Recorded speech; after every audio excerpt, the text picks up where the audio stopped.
It's often been said that songs are largely driven by emotion rather than meaning or complexity of the music. This certainly would explain why a scant 3 chords and a groovy haircut goes a long way and can sell a ton of records. Conversely, sometimes the lyrics can evoke equally powerful feelings even when a song's meaning is completely misunderstood. From The Clash to the Kingsmen, here's just a fraction of classic tunes that people continue to love despite completely missing the point of what the songwriters were trying to say. Number 10. Train in Vain by The Clash. Ever since its release from the seminal London Calling double album, Train in Vain arrived at the station shrouded in mystery, largely in part to the track not being listed on the sleeve or the back cover. The song name would also become muddled after fans began calling it by its chorus, Stand By Me, as well as the actual title never being mentioned anywhere in the lyrics. Furthermore, the toe-tapping tune has absolutely nothing to do with transportation or working out. Now, 40 years later, the heart of the controversy lies in a simple printing snafu and a stubborn girlfriend. Written by Mick Jones, Train in Vain was originally intended to be used as a flexi-disc promotion for the British music magazine NME, but when the deal fell through at the last minute, the band decided to tack it onto the master of their recently completed album. This, however, resulted in one small problem. The artwork, lyrics, linear notes, etc. had already gone to the printer. As a result, it landed on side 4, track 5, with the title crudely scratched onto the original vinyl in the needle runoff area. Subsequent pressings would later include the proper title on the album, although in the U.S. it contains the variation Train in Vain, Stand By Me in brackets. The story is rooted in Jones's ex-girlfriend, Slits guitarist Viv Albertine. Although Jones has been somewhat tight-lipped about the doomed relationship, the feminist rock icon has been more candid, stating, "I'm really proud to have inspired that, but often he won't admit to it. He used to get the train to my place in Shepherd's Bush and I would not let him in. He was bleating on the doorstep. That was cruel." The all-female Slits supported The Clash on their White Riot tour, and the alluring Albertine enjoyed a well-earned reputation of breaking many punk hearts, including Sid Vicious, Johnny Thunders, and Joe Strummer. Number 9. There She Goes by the L.A.s. An undeniably catchy, jangly ballad, There She Goes appears to be a simple tale of unrequited love. However, the lyrics, racing through my brain, pushing through my vein, reveal a not-so-innocent side. Additionally, frontman Lee Mavis's eccentric and reclusive behavior only furthered drug-fueled speculation that the popular track drew inspiration from poppies. Oh yes, this track is about heroin. Released as a single in 1988, the track earns the proto-Britpop band from Liverpool critical praise before typical band infighting and chaos ensued. Although the song would be re-released 2 years later on their debut album under the Go Disc label, the L.A.s had already been relegated to one-hit wonder status. Later, the alt-Christian rock outfit Sixpence None the Richer covered the tune and enjoyed a major hit stateside, proving that Jesus has a place in his heart for all saints and sinners.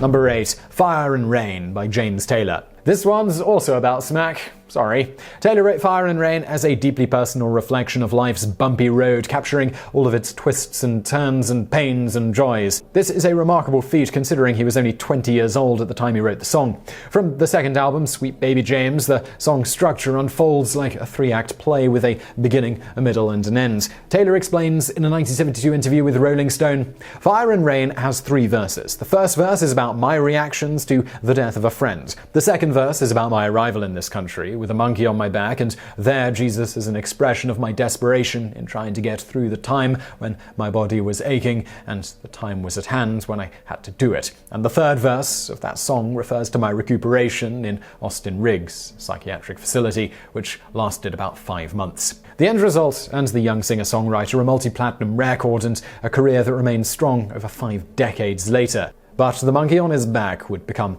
a recurring affliction. Taylor first began using heroin after arriving in New York City in 1966, a habit that escalated in London while briefly signed to the Beatles' Apple Records label. Despite his personal and professional setbacks, Taylor has sold over 100 million records, and in 2000 he became enshrined in the Rock and Roll Hall of Fame. Number 7. Dancing with Myself by Billy Idol. In his tell-all memoir, Dancing with Myself, the title is both a metaphor and the name of one of his biggest hits. It's also a cheeky double entendre for spanking the monkey. You know, the 5-knuckle shuffle, jacking the beanstalk, badgering the witness, jerking the gherkin. Alright, enough already. It's about masturbation if you hadn't got it by now. The song was first recorded in 1979 by Idol's previous band Gen X and then re-released as a single in 1981 for the singer's solo launch. Written by Idol and Gen X bassist Tony James, the song was inspired in part during a Gen X tour of Japan in 1979. According to Idol, he and James visited a Tokyo disco where they were surprised to find out that most of the crowd there was dancing alone in front of a wall of mirrors instead of with each other. However, when pressed on the subject, Idol later conceded that there's more than one layer there. He stated, "There's a masturbatory element to it too. There's a masturbatory element in those kids dancing with their own reflections. It's not too much further to sexual masturbation. The song really is about these people being in a disenfranchised world where they're left bereft, dancing with their own reflections." Whatever you say, Billy, but let's face it, the video features a half-naked Billy Idol thrusting and grinding with post-apocalyptic zombies. Oddly, there's no mention of social anxiety or disillusionment, but then what do you expect from someone who kicks off his autobiography prologue with sordid tales of never-ending booze, broads, and bikes, plus a steady diet of pot, cocaine, ecstasy, smack, opium, quaaludes, and reds? Long live rock and roll, we suppose. Number 6. Imagine by John Lennon. On the surface, this simple piano-driven ballad is a dreamy elixir for the soul, calling for an end to war, borders, religion, greed, and hunger. The song would not only become a modern hymn of sorts for world peace and unity, but also helped solidify Lennon's enduring legacy as a standalone rock and roll deity. But the ex-Beatle, who clearly understood the power of celebrity, was also a bit cryptic with the hidden message, which is one that he later characterized as his way of delivering a sugar-coated communist manifesto. Masterfully arranged and co-produced by pre-felon Phil Spector in 1971, Imagine remains as relevant today as it ever did, and it ranks in number 3 on Rolling Stones' 500 greatest songs of all time. But the main takeaway that's often overlooked isn't just some hippie ode to love one another, but rather it encourages people to use revolutionary methods and ideas to make the world a better place. Now, does this mean that John Lennon spent his free time puffing on cigars with Fidel Castro in Havana or riding on the back of Che Guevara's motorcycle through Bolivian jungles? Well, hardly. Lennon much preferred the company of his wife and co-collaborator Yoko Ono at their spectacular estate in Ascot. And, by the way, that's the location for the music video. Furthermore, Lennon set the record straight regarding party affiliation, stating, "I am not particularly a communist, and I do not belong to any movement." Number 5. Poker Face by Lady Gaga. Anyone who saw Gaga on season 5 of American Horror Story knows that this lady can get down. In fact, her convincing performance even won her a Golden Globe, which shouldn't have been terribly surprising given her impressive real-life talent for switch hitting. And no, we're not talking about baseball. As for that little ditty that launched Gaga's career into another galaxy, Poker Face has little to do with playing cards. In fact, it's all about bisexuality. Co-written by Gaga with her longtime collaborator Red One, the track is said to be a tribute to past conquests in her wild ride to fame and fortune. It was released in 2008 off her debut album and prophetically named Fame, and it went on to become one of the best-selling singles of all time. Featuring more hooks than a bass pro shop, the song also benefits from that over-the-top accompanying music video, a wildly sexy romp that has since been viewed more times than every Kardashian sex tape combined. Well, maybe that's true, we don't know for sure. Unlike other songs on this list, the lyrics are fairly transparent and only get lost in the blinding glare cast by the singer's hyper-radiant star. Either way, you don't have to be Sherlock Holmes to decipher, I'm just bluffing with my muffing. We got it, Gaga. Message received. Number 4. Every Breath You Take by The Police. Ironically, the cops should have locked up these guys a long time ago for allowing this unofficial stalker anthem to become such a massive hit. Actually, it's not their fault, but you'd think that someone as smart as Sting, only his name is stupid, would have anticipated that his lyrics would become so widely misinterpreted as both a sappy love song and a license to be a creep. Unfortunately, the subtext about a possessive lover with an Orwellian zeal for spying never quite registered with fans. Perhaps the band should have named the album something other than Synchronicity, maybe. Sting wrote Every Breath You Take during a critical juncture in his life, both personally and professionally. Although the Police had enjoyed a mercurial run with sold-out arenas and multiple platinum records, Sting felt cornered and he wanted out. He had also become embroiled in an affair with his future wife, Trudy Styler, while inconveniently still married to her best friend, Frances Tummelty. So, like any rock star with a lot of money and access to private jets, he took off to the Caribbean, where he found refuge on Ian Fleming's GoldenEye estate. There, he penned the song that became the band's biggest hit,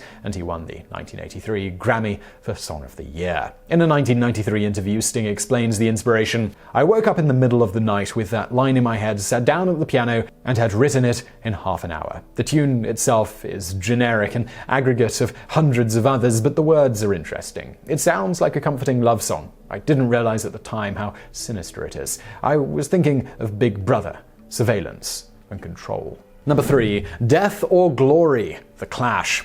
The London-based rockers return with another entry on this list, which shouldn't be a surprise from the group simply known as The Only Other Band That Matters. Also from their London Calling album, Death or Glory is a parody about those who talk a big game but fail to back it up or wind up selling out to the man. An upbeat tempo and satisfying melody accompanies possibly the greatest lyric in rock and roll history. He who fucks nuns will later join the church. The amusing metaphor hammers home the point that those who fight the hardest against conformity will eventually become what they vowed to avoid. It was apparently one of the band's favourite songs on the album, which was recorded at U.S.A Studios in Highbury, London for CBS Records. According to legends, their eccentric producer, Guy Stevens, ran around the studio like a madman, throwing chairs and ladders during the session, and even dumped a bottle of wine onto Joe Strummer's piano. Interestingly, the song also reflects the band's acceptance of change in terms of dealing with their own success while trying to stay loyal to their working-class roots. Sadly, Strummer passed away in 2002, but unlike previous generations of rockers who